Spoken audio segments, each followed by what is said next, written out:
This is a video tour of a B-17 bomber. This particular one is the Olde Pub, owned by the Erickson Collection and flown by the Liberty Foundation.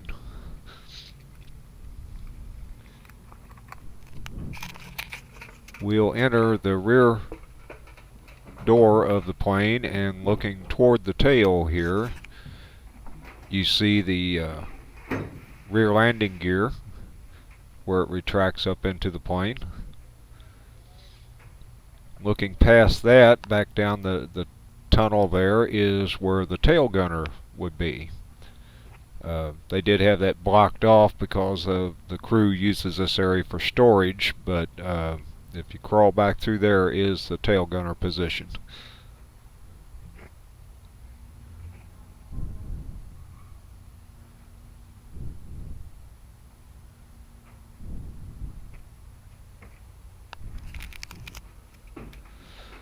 Looking forward toward the front of the plane, first thing you see are the two waist gunner positions with their 50 caliber Browning machine guns.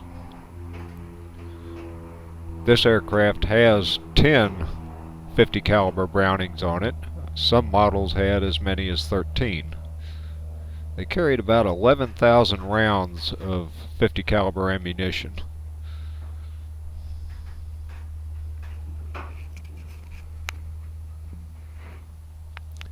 You see some of the sighting mechanism for the gun where they can dial in distance and speed and kind of calculate how much to lead the plane, so that when you're firing at an enemy plane you're actually firing ahead of it, so hopefully the plane and the bullets get to the same space at the same time.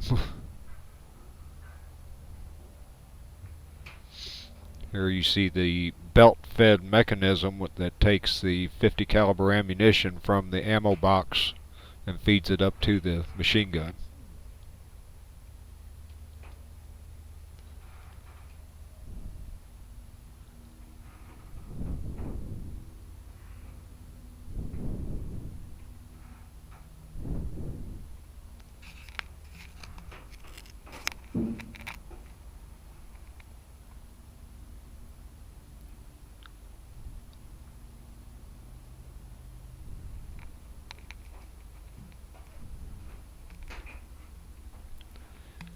This is the top side of the belly turret and the hatch to get down into it.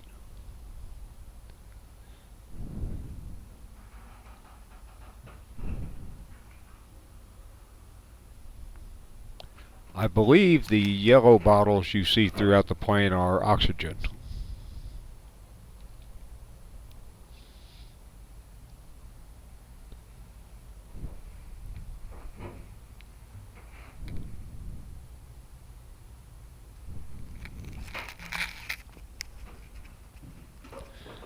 Next we move into the radio operator's compartment.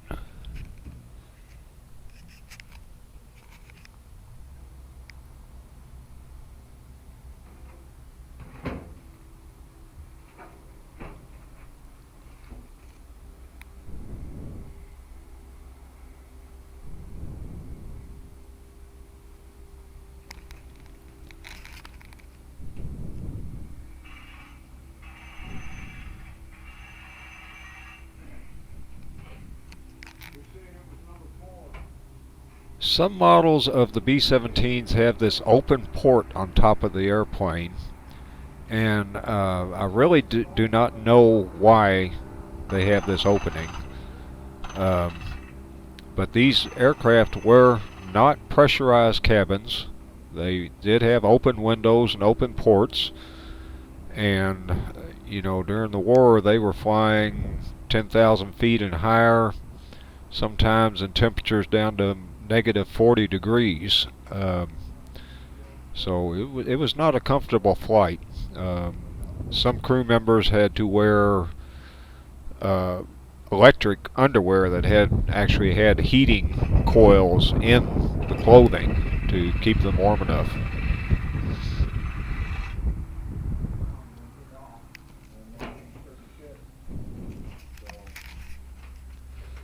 Next we come to the bomb bay,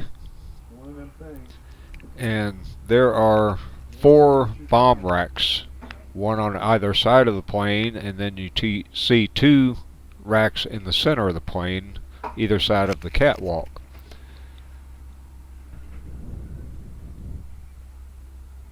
And you can see the bomb bay doors are open here.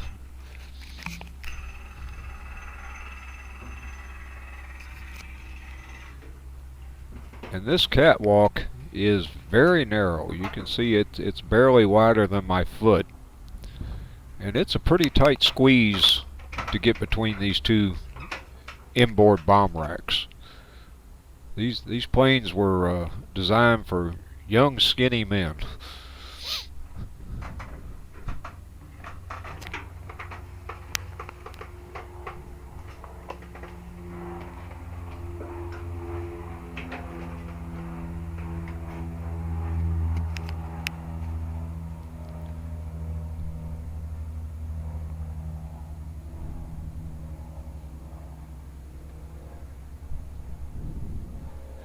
Now we approach the cockpit, and you see 2 jump seats here. I'm not really sure what crew members would have used those. Originally these had a crew of 10 people. You had a pilot, co-pilot, navigator, radio man, 2 waist gunners, belly gunner, your bombardier,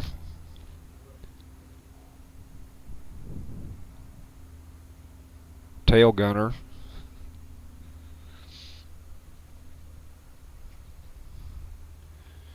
you can see this plane is sitting at Bowman Field in Louisville, Kentucky. Good view of the old original tower and administration building, terminal building at Bowman Field. Plane's undergoing a little maintenance here, so while the crew are working on the engines, I'm crawling around inside the airplane. Here's our radio panel.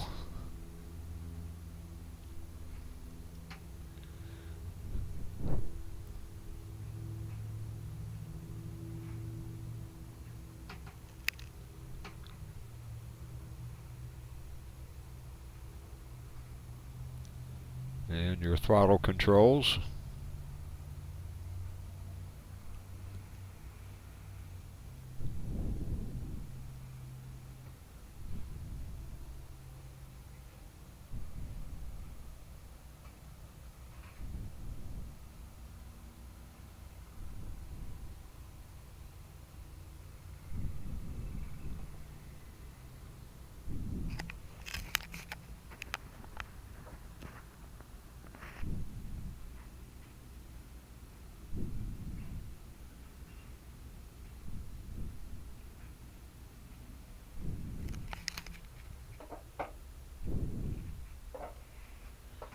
And if you crawl down through this little passageway underneath the cockpit, you come up to the navigator and bombardier stations.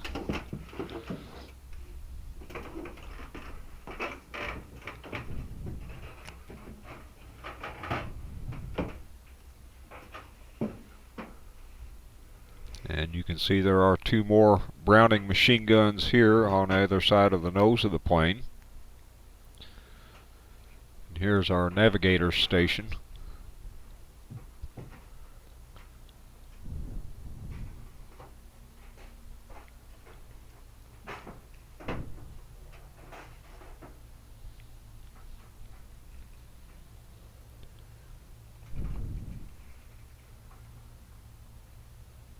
You can see the engines with the cowling off of them while they do some maintenance on the plane.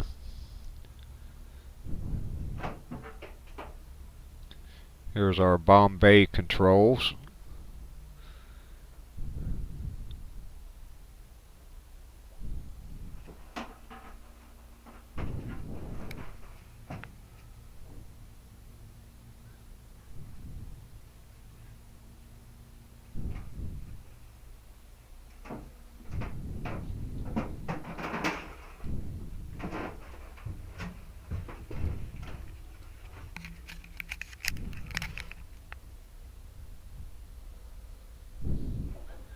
Now you're up in the very nose of the plane where the bombardier would sit.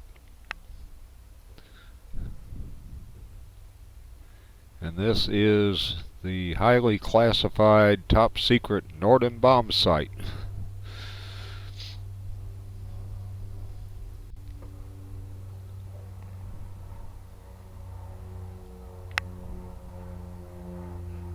Or at least it was at the time.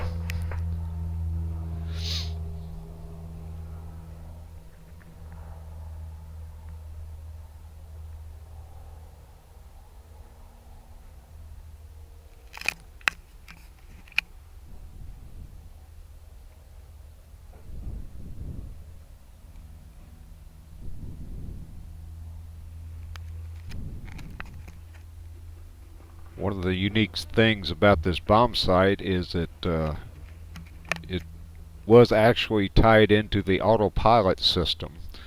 So pretty much the bombardier or the bomb site pretty much took over control of the plane.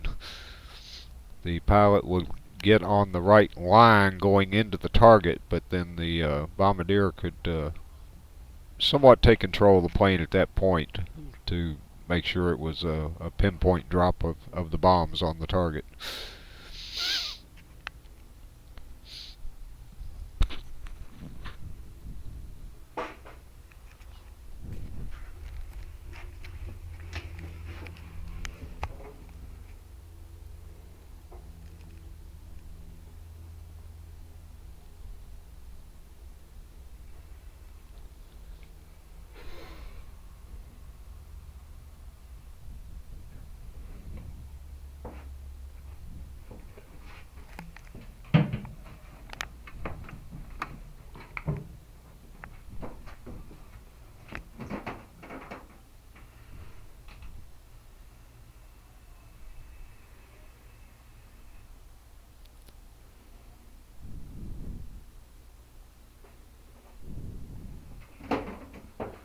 See some of the plumbing for the hydraulics and electronics. This is a neat instrument that could measure the lateral drift of the plane due to wind.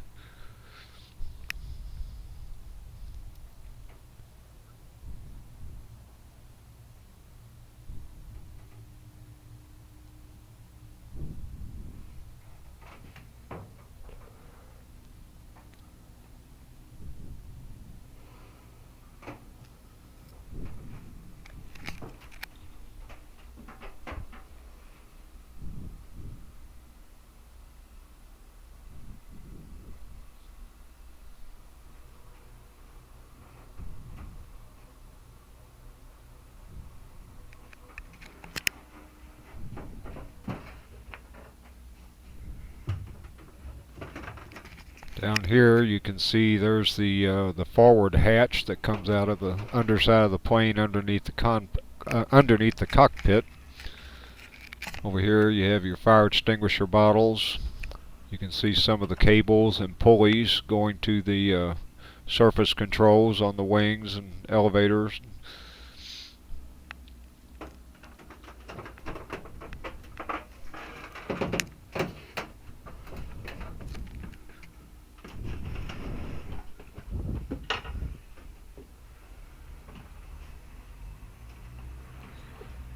Again, looking back toward the tail of the plane through the bomb bay, a forward view of the bomb bay.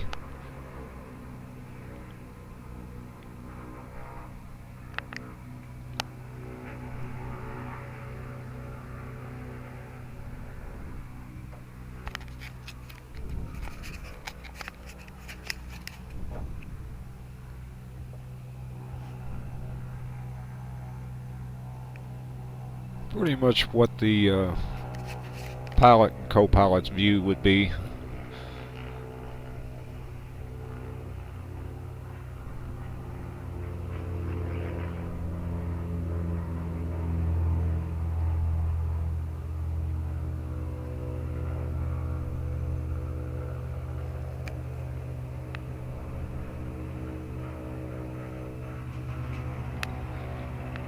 Looking out the cockpit window at these massive wings with the four big 1200 horsepower radial engines.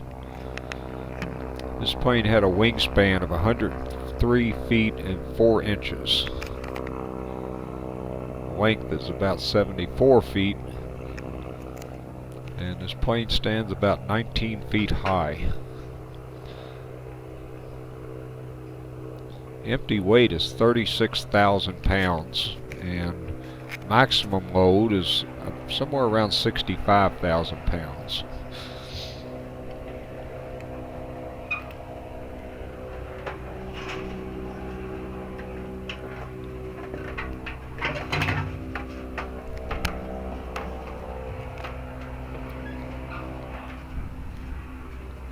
Again, you can see how narrow this catwalk is to get from the forward part of the plane to the rear.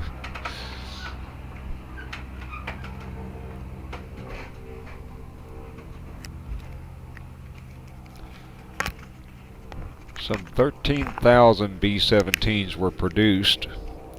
Over 8,000 were lost in combat. There's only about 8 that are still flying today.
There's another peek through the gun sight of a Browning 50 caliber machine gun.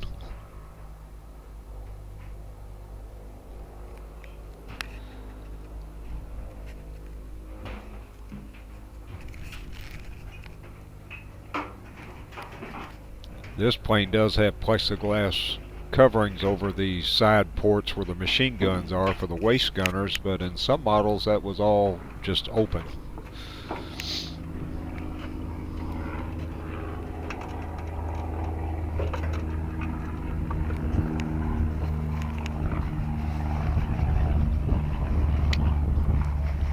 This airplane was originally manufactured as a B-17G model, and it was converted to a Pathfinder model. In fact, it's one of the last Pathfinders ever built, or the last one in existence.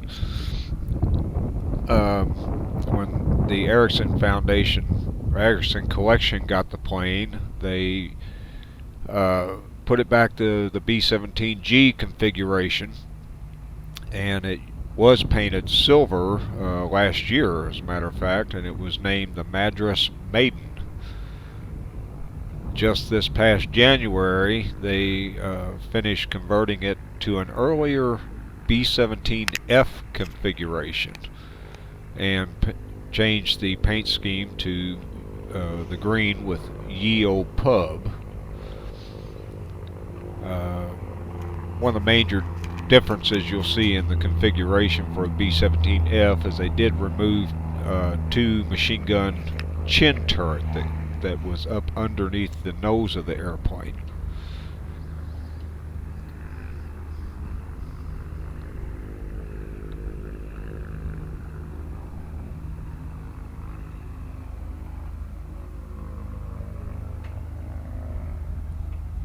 Here's a look at the belly turret.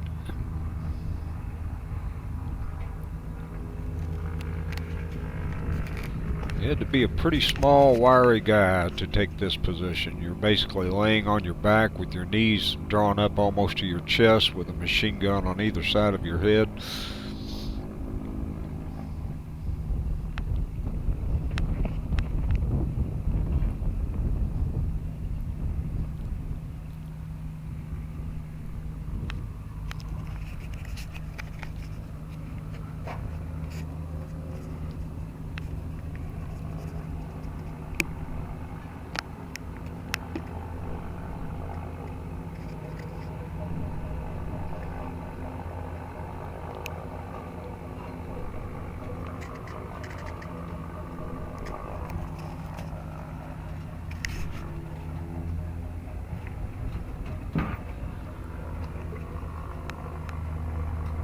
here we'll take a look up into the bomb bay from underneath the plane.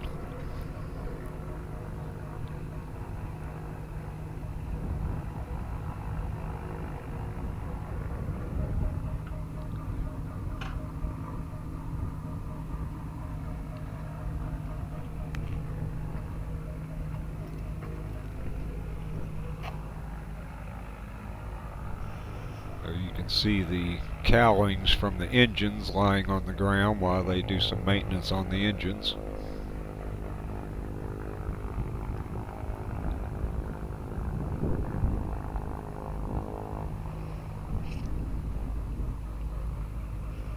How are you doing?